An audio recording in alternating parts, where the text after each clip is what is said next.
I don't know if you watched me watching your Yay interview. Yeah, thank you so much for. I'm so curious when you're navigating a conversation like that.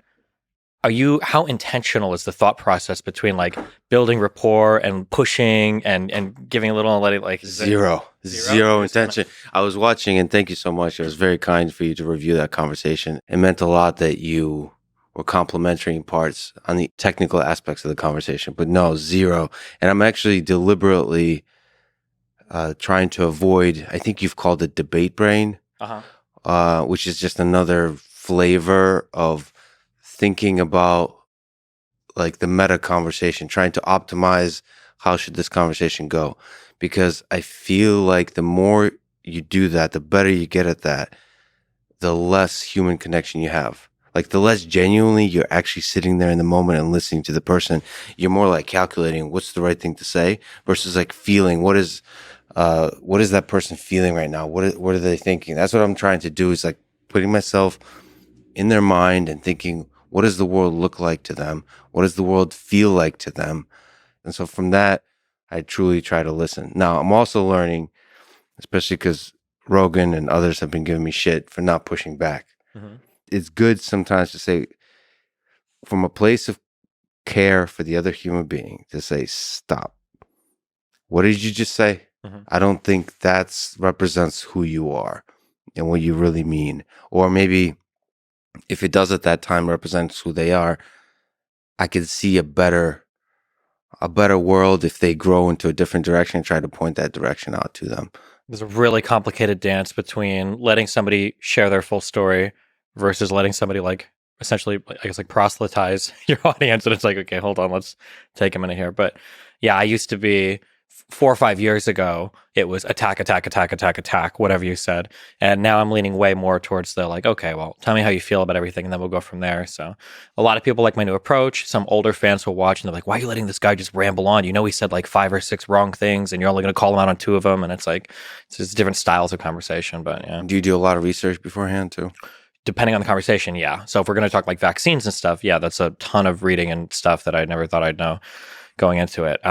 If it's a more personal, like political philosophy conversation, there's not as much you can prepare for. Just it truly depends on the conversation. How much are you actually listening to the other person? I'm always listening. I think you have to listen because as soon as you stop listening, the quality of everything falls apart. The connection disappears. The quality of the conversation disappears. But my natural inclination is to just be way more aggressive than normal. So I have to constantly remind myself. I guess you would call it a meta conversation when you're like, okay, he's probably saying this because of that, or we'll let him go here and then we'll stop later. But yeah, because my preferred style of conversation is like, I'm going to talk, and the second I say something you disagree with, then let's iron it out, right? I think in like syllogisms, like, okay, here's premise A, good, okay, premise B, okay, Mhm. and then conclusion. And then as long as we're both deductively sound, we're not crazy, no psychosis, then we're going to agree on everything. Whereas other people most people think in stories, like narratives, like there's a whole like narrative, and the individual facts don't matter as much because they'll pick and choose what they want. And it's really hard because everybody thinks narrative, so I have to function in that world. But it's frustrating for me sometimes. Well, I've seen you've had a lot of excellent debates. One of them I just recently, last night, watched is on systemic racism. And it's the first time I've seen you completely lose your shit. Oh, shoot. Who was that against? I'm not sure exactly, but you were just very frustrated. Sorry, not lose your shit, but you were frustrated constantly because of the thing. Let's lay out 1, 2, 3. And every time you try to lay it out, it would falter. I think it had to do with sort of, can you use data to make an argument, or do you need to use a study that does an interpretation of that data? And then there's like this tension between, I think this is a behavioral economist that you were talking to. And the point is, you do this kind of nice layout that the whole point of behavioral economics, it says there's more to it than just the data. You have to give it context and like do the rich, rigorous interpretation in the context of the full human story. And then there was like a dance back and forth. Sometimes you use data, sometimes not. And you were getting really frustrated Yeah. and shutting down. And so that felt like a failure mode. I've seen Sam Harris have similar sticking points. Like if we can't agree on the terminology, we can't go on. To me, I feel like I'm sort of the Wittgenstein perspective is like, I think if you get stuck on any one thing, you're just not going to make progress. You have to, part of the conversation has to be about doing a good dance together Mhm. versus being dogmatically stuck on the path to truth. I think the true challenge is identifying what of those sticking points are important versus what is not important. So like if I'm having an argument with somebody about like Jewish representation in media, it might be like a big conversation and they might say a couple things like, I think Jewish people, you know, they tend to help their own or whatever. And it's like, okay. But like for the purpose of the conversation, we can keep moving.